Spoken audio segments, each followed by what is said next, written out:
Hallelujah.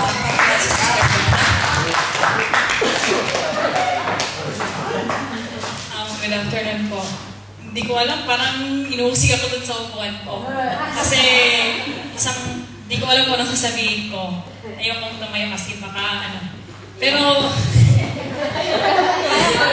hindi, okay lang. Hindi, mag-isang taon na rin ako dito sa God Most High. Then, almost 2 years, mag 3 years na rin ako dito sa UK. Hindi pa ako nakapagpasalamat sa Lord. Alam mo, gano'n. This is the first time po na tumayo dito sa harapan. Thank you, Lord. Sa lahat ng blessings niya, alam niya kung ano yung mga binigay niya sa akin at saka yung anong mga bagay na hindi nasa akin pero hindi para dapat para sa akin. But,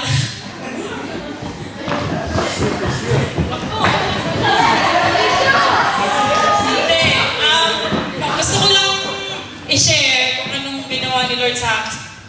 Basta, hindi ko masabi, pero maganda na, hindi ko ma-express, pero napakabuti ng Panginoon kasi hindi niya ako give up, hindi niya ako pinakawalan. Minsan nawala na ako, pero pinilit pa rin niya akong balik.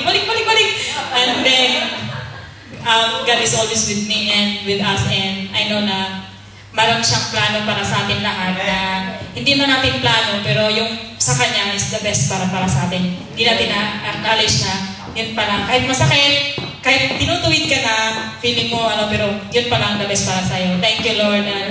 Thank you. Sorry. Talaga namang walang kumpa yung kabutihan ni Lord sa bawat isa sa atin. Amen po ba? Amen. Dadako na po tayo sa ating praise and worship ulit. Hallelujah.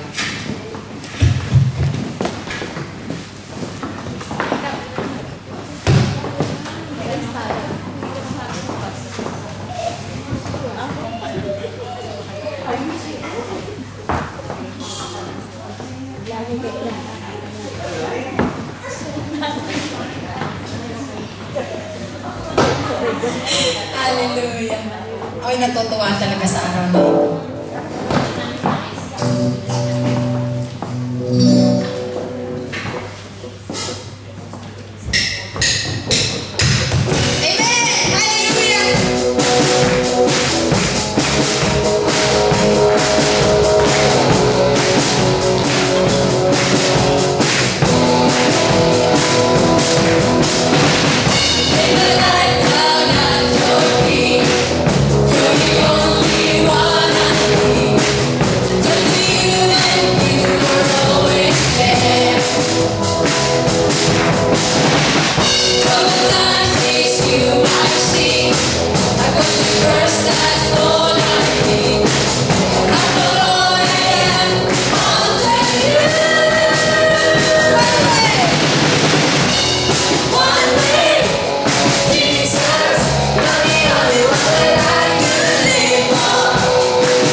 Jesus, you're the only one that I could live for.